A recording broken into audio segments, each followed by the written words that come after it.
네, 안녕하세요. 저는 딴짓을 내일로 미루지 말자라는 이야기를 하기 위해서 이 자리에 선 오세범입니다. 다른 분들에 비해서 저는 거의 다 모르실 거예요. 저는 카이스트 학생이거든요. 그래서 저에 대한 소개로 시작을 하겠습니다. 저는 과학고를 졸업하고 이제 카이스트 산업디자인학을 전공했고 지금은 문화기술대학원에서 석사과정을 밟고 있고요. 디자인뿐만 아니라 인쇄물이나 영상이나 브랜딩 같은 작업들에 관심이 있습니다. 그래서 이런 관심들을 이제 사소한 스튜디오나 딴짓의 세상이라는 프로젝트를 통해서 이제 작업을 해왔는데요. 오늘 이것들에 대해서 여러분들께 소개하는 자리가 될 것 같습니다.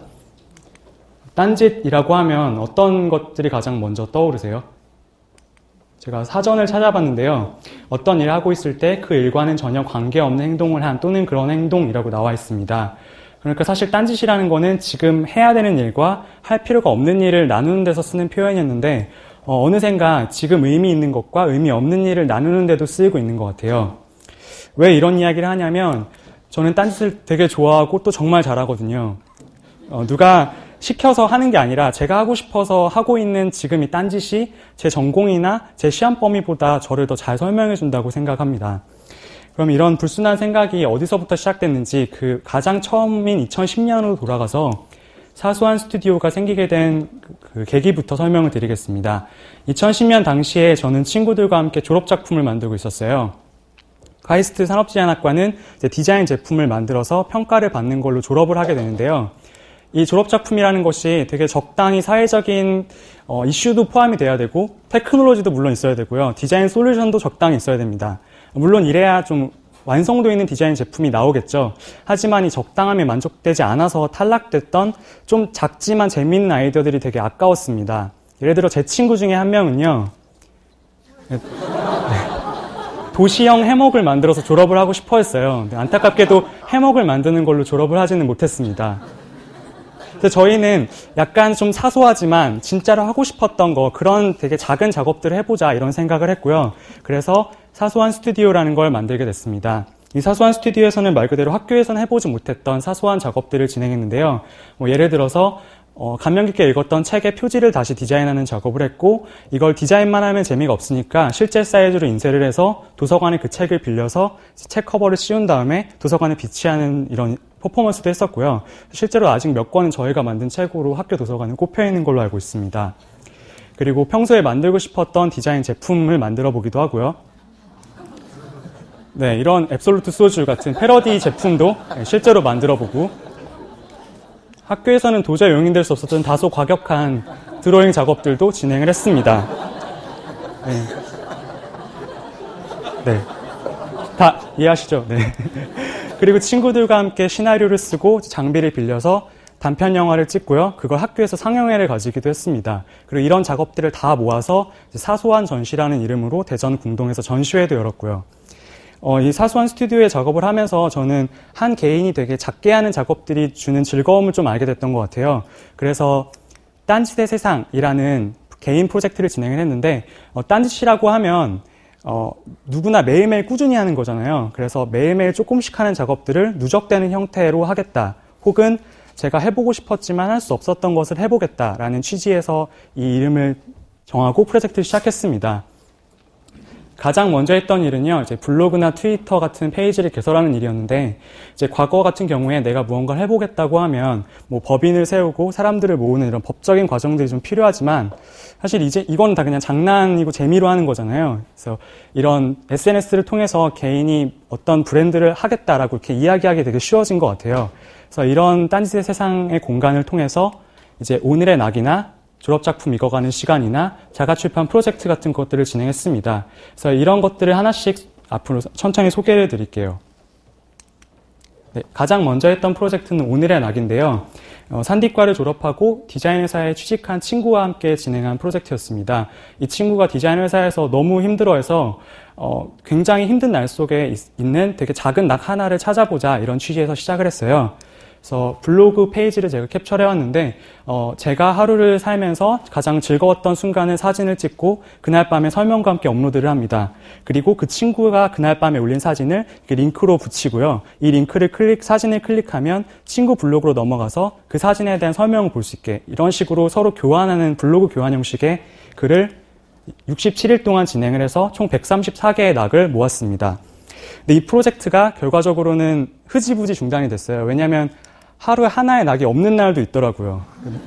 너무 바쁘고 힘드니까 낙을 하나 찾는 게 굉장히 스트레스가 돼서 이거 취지에 맞지 않는 것 같다라고 하고 프로젝트를 중단해야 됐습니다.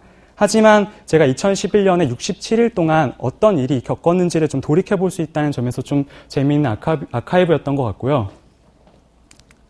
두 번째 작업은 졸업작품 익어가는 시간이라는 프로젝트인데 저는 사람들한테 소개할 때 초단편 데일리 산디 고생 다큐멘터리라고 설명을 합니다. 이거에 대해 좀 알려드리자면 제가 2010년 졸업작품을 만들 당시에 캠코더를 들고 친구들과 거의 먹고 자고 생활하면서 졸업작품을 만드는 걸 막 기록을 했었거든요. 그 한 몇백 기가 되는 영상을 그 당시에는 그냥 보관만 하고 있다가 이제 그 다음해 여름에 영상을 꺼내서 이걸로 뭔가를 만들어 보고 싶다는 생각이 들었습니다. 근데 제가 이 영상을 가지고 80분짜리 장편 영화를 만들기에는 역량이 너무 부족하기 때문에 대신 하루에 1분짜리 다큐멘터리를 만들어서 업로드를 하기로 합니다. 그래서 그 다음에 영상을 잠깐 보시겠는데요. 총 9번째 영상이고요. 이게 저희 파리스 산디과의 이제 목업을 만드는 장소입니다. 이제 캠코더를 들고 다니면서 친구들에게 인터뷰도 하고 장난도 치는 영상들이고요.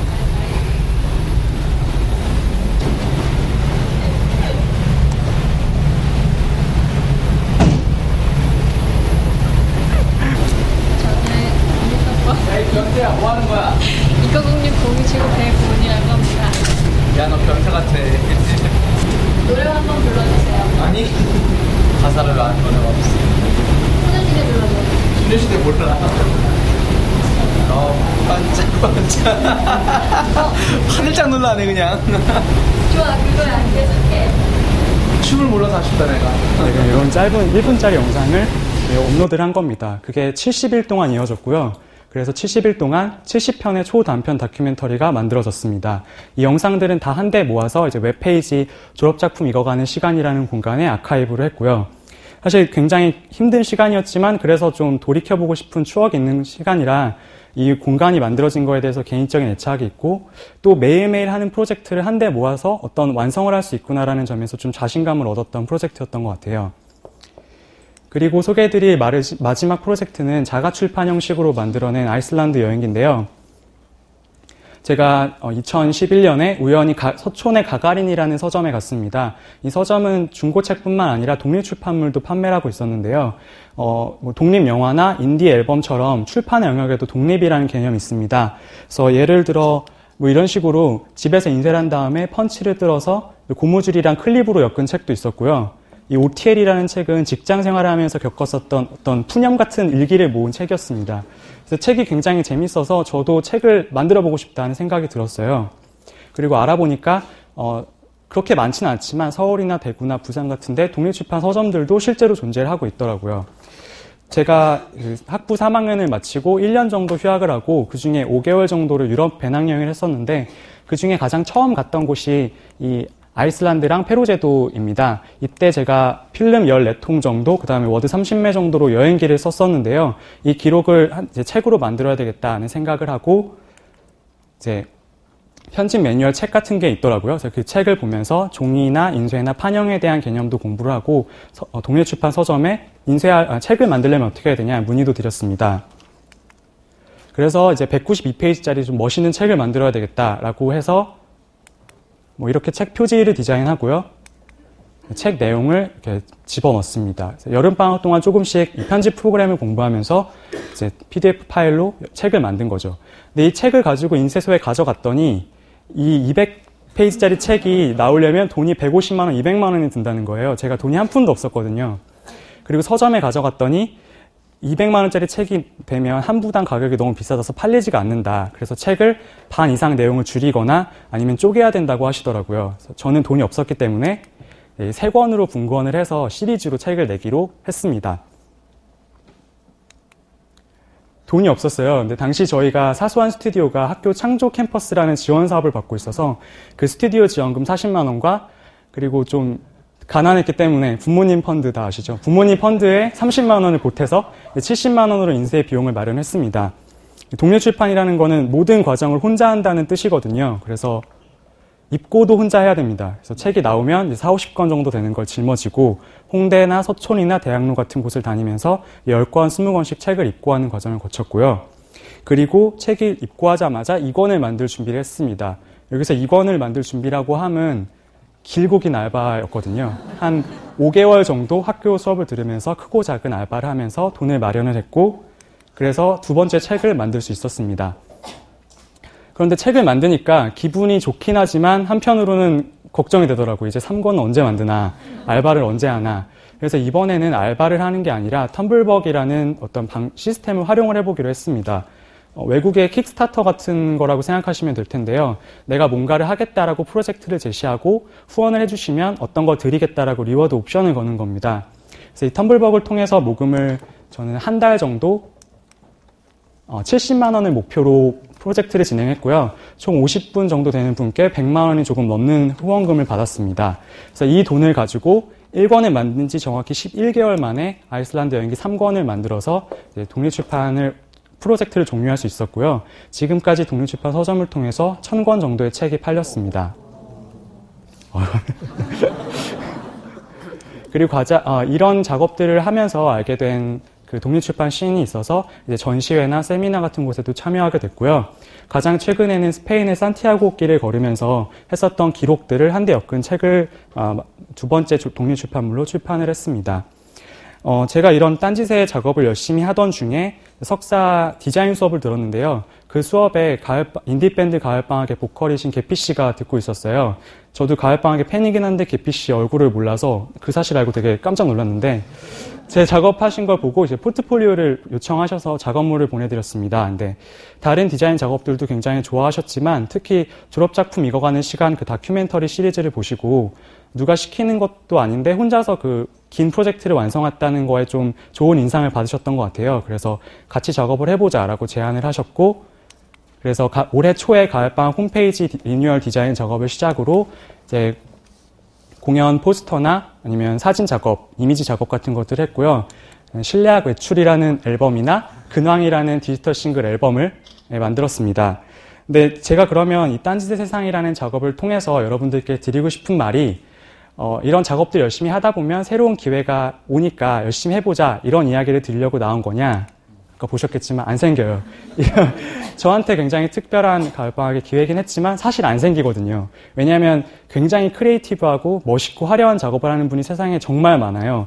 그 분들이랑 경쟁을 하듯이 딴짓의 작업을 했다면 아마 그거는 딴짓이 아니라 일이 됐을 거라고 생각을 합니다. 또 개인적으로는 뭐 미래를 위해서 오늘 열심히 살자 이런 교훈들을 되게 싫어하기도 하고요. 그러면 그 딴짓의 작업이 어떤 성과를 얻었나 한번 정리해 볼 필요가 있을 것 같습니다. 첫 번째는요. 연구 시간이 대폭 축소됩니다. 연구해야 될 시간에 딴짓을 하고요. 때로는 딴짓을 하다가 틈틈이 연구를 하는 지경에 이르기도 합니다. 두 번째는요. 돈을 펑펑 쓰게 돼요.